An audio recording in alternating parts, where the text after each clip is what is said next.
Jeremy Hunt has defended Nazanin Zaghari-Ratcliffe over her disparaging remarks about UK foreign secretaries, saying the British Iranian doesn't owe us gratitude for getting her home.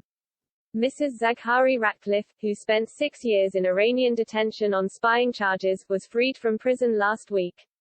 Speaking to the media on Monday, March 22, she thanked all those who had worked to help her, but accused the Foreign Office of being too slow in securing her release. After criticism from commentators on social media who argued the 44-year-old should be more grateful to the government, Mr. Hunt, a former Foreign Secretary himself, said, "Shush is absolutely right that it took too long to bring her home."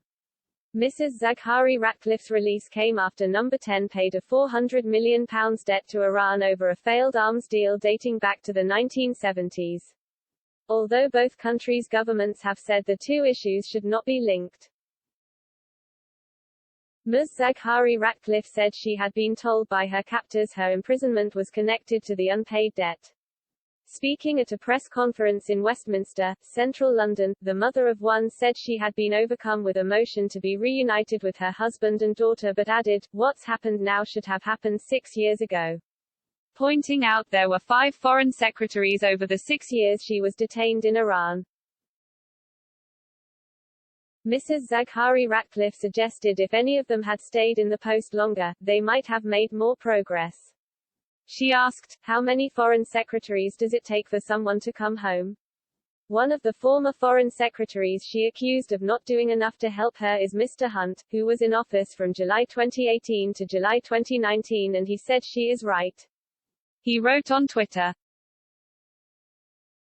"I tried my best, as did other foreign secretaries, but if trying our best took 6 years then we must be honest and say the problem should have been solved earlier.